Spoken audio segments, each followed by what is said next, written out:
Boa noite, né, pessoal? Continuando aqui mais uma aula de desenvolvimento de sistemas para Web 1. Hoje vamos apresentar o Chrome DevTools, certo? O que é o Chrome DevTools? É uma ferramenta integrada ao navegador Google Chrome para inspeção e depuração de páginas web, certo? Ele possibilita escolher o tipo de dispositivo, se é um celular, se é um tablet ou outro tipo de dispositivo, inspecionar elementos HTML e estilo CSS, alterar o tamanho da tela, alterar os estilos CSS e elementos HTML da página temporariamente e depurar código JavaScript e etc. Certo? É uma ferramenta de depuração, como não está dizendo, né? Inspeção e depuração. Principalmente inspeção. Certo? Como é que eu executo o Google Chrome DevTools? Se você estiver no Windows, você pode usar o botão F12 ou Ctrl Shift I, tá? Se você estiver no macOS, é Command Option I, certo? A tela principal dele, basicamente, é essa que está aí, certo? Eu vou mostrar para vocês aqui, vou abrir uma página aqui e vou mostrar para vocês. Certo? Então, repara. Vocês estão conseguindo ver aí a tela? Sim. Pronto. Então, aqui, ó, do lado esquerdo, eu tenho a página web que foi aberta, no caso, a página inicial do Google, certo? E do lado direito, eu tenho o Chrome DevTools. Aqui no botão aqui, eu tenho dois botõezinhos aqui, no canto superior esquerdo. No botão da direita, eu tenho o que ele chama de Device Toolbar, certo? Então, o que é Device Toolbar? Eu seleciono qual é o tipo de dispositivo ou resolução, certo? Eu vou verificar em determinada página. Por exemplo, se eu quiser ver como é que vai ficar o meu site no iPhone SE. Então, eu seleciono o iPhone SE, então ele já ajusta para a resolução de 375 por 667 pixels, certo? Que é a resolução do iPhone SE. Se eu quiser ver como é que vai ser no iPhone 12 Pro, eu seleciono o iPhone 12 Pro e ele já ajusta a resolução para 390 por 844 pixels, certo? Que é a resolução do iPhone 12 Pro. E assim sucessivamente. Se eu quiser como é que vai ser a resolução no iPad mini. Então eu seleciono ele, então ele selecionou para 768, 1024 pixels, certo? Então é assim que eu vou ver mais ou menos o meu site no iPad mini. Para que eu uso isso? Eu uso para verificar principalmente se a responsividade do meu site. Como é que ele vai se comportar em diversas resoluções diferentes, em dispositivos diferentes. Certo? Bom, aqui no botão do lado esquerdo, no canto superior aqui esquerdo, no outro botão, é o botão de inspecionar, tá? Então, uma vez que eu selecionei ele, eu posso vir aqui no site, por exemplo, tem aqui, ó, o logotipo do Google. Se eu selecionar ele, ele vai mostrar para mim exatamente qual é a tag lá do meu código HTML, tá aqui, ó, a página HTML, exatamente qual é a tag correspondente àquele logotipo ali do Google. No caso, essa ID logo que tem aqui, certo? Por exemplo, se eu quero ver a barra de pesquisa, eu selecionar ela aqui, ó, com inspecionar, então vou selecionar exatamente ela. Então ele bota aqui, ó, exatamente uma input ID input do type search, que é justamente o que? A entrada para fazer a busca no site do Google, certo? E assim por diante. Tá joia? Então, aqui eu inspeciono a tag HTML, como aqui também, ó, aqui embaixo eu tenho o código CSS dessa página aí, para fazer inspecionamento. E posso alterar as propriedades dela em tempo real também, certo? Tá joia? Vejam que tem muitos elementos, né? A página parece simples, mas não é tão simples assim não. Tem muitos recursos. Tá certo? Tranquilo? Alguma dúvida até aí? Não, tranquilo. Tá tranquilo, né? Vamos seguindo. Bom, basicamente o Google Chrome DevTools é isso, tá? Você também pode fazer inspeção de código com JavaScript na tag console aqui. Nesse console aqui, você vai fazer depuração de código JavaScript, certo? Então, se aparecer algum erro, alguma coisa, ele vai mostrar nessa tag console, nessa aba console aqui, certo? Existem outras abas também, como network, para você ver os elementos que são carregados via rede, para fazer análise de desempenho, consumo de memória e assim por diante. Mas isso foge um pouco do escopo aqui da disciplina, tá? O ponto mais chave é essa parte de inspecionar e depurar elementos aqui e você poder ajustar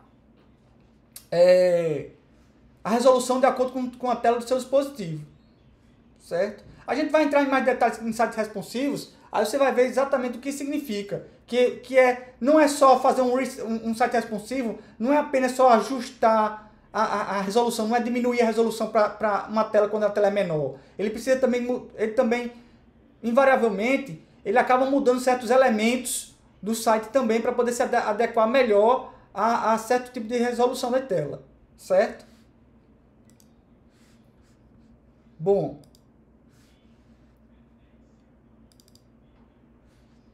falou do Google Chrome DevTools, vamos falar agora de propriedades CSS personalizadas. No caso, também conhecido como variáveis CSS. Tá?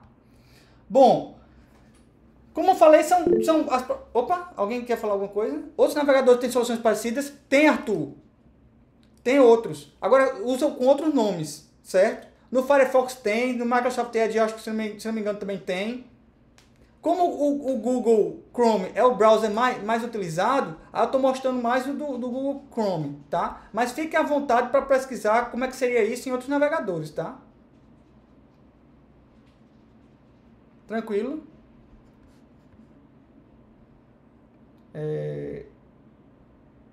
Continuando aqui. Então, as propriedades CSS personalizadas também são conhecidas como variáveis CSS ou variáveis em cascata. São entidades definidas por desenvolvedores que contêm valores específicos a serem reutilizados em um documento. A gente vai ver exatamente o que isso quer dizer.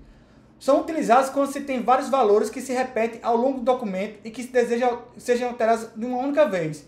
Por exemplo, que é um dos exemplos mais simples que a gente tem. Se eu tenho uma cor e ela é muito utilizada, eu posso colocar o formato, o valor dela em hexadecimal numa variável, por exemplo, chamada cor de fundo, tá? Que quando eu referenciar esse cor de fundo no meu código CSS, automaticamente ele vai substituir pelo código em hexa dele. Como se fosse uma variável em programação.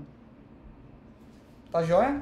Então, quais são as vantagens? Ele permite um código ficar mais claro, porque cor de fundo tem mais significado, é mais semântico do que um código em hexa, tá? Favorece a manutenção, porque só é necessário alterar em um único lugar. Como eu falei antes, como uma variável, você muda num canto, automaticamente todo o código que vai utilizar aquela variável cor de fundo, automaticamente ele já muda aquele valor, certo? Isso vai facilitar a criação de temas também. Por exemplo, você tem um tema mais claro, um tema mais escuro, um dark. Então, isso facilita a criação de vários temas para um site, certo? Bom, como é que eu declaro uma propriedade CSS personalizada? Eu faço traço, nome da propriedade, 2 pontos, valor. Então, ele tem que ter 2 hífens, o nome da propriedade, 2 pontos, valor da propriedade e o ponto e vírgula no final, certo?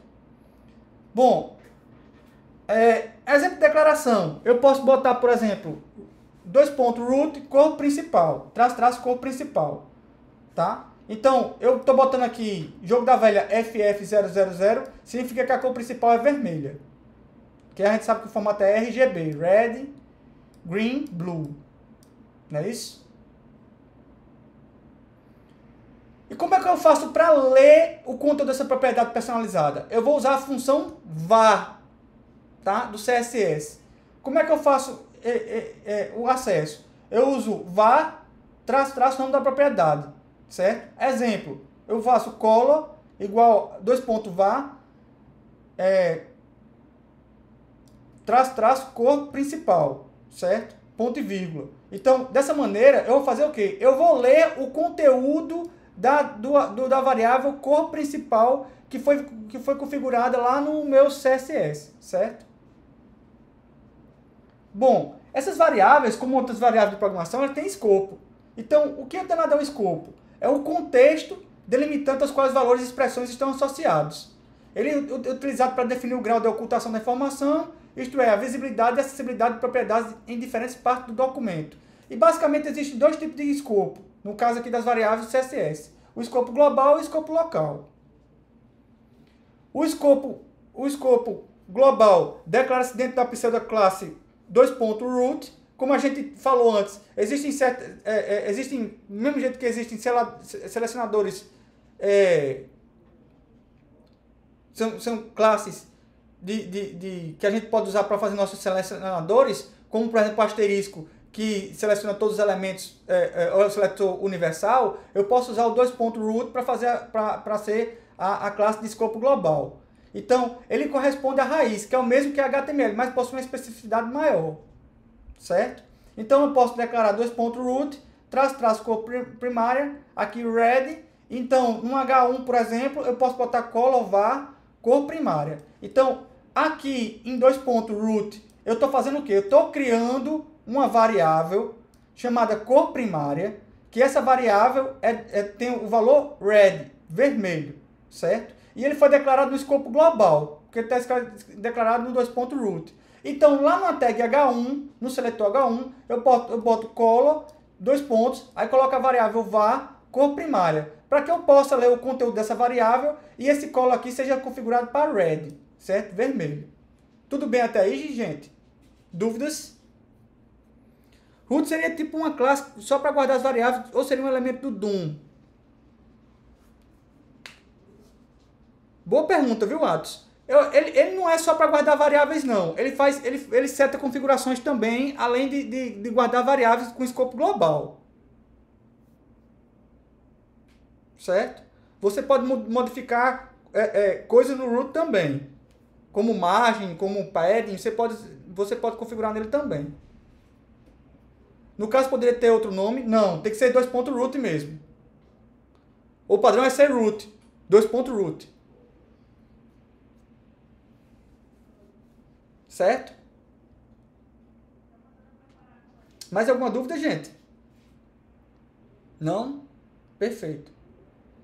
Então, e o escopo global? Eu declaro dentro do seletor que vai utilizar. Exemplo, o L, traço cor de texto blue. Então, faço o LI, como aqui ó, foi setado no L, então na tag LI também vai valer. Então, se eu boto o LI e boto color var traço cor do texto, eu vou utilizar a variável aqui, vai ser lida, cor do texto, e vai setar o color para blue, certo? Alguma dúvida até aí, gente? Tranquilo?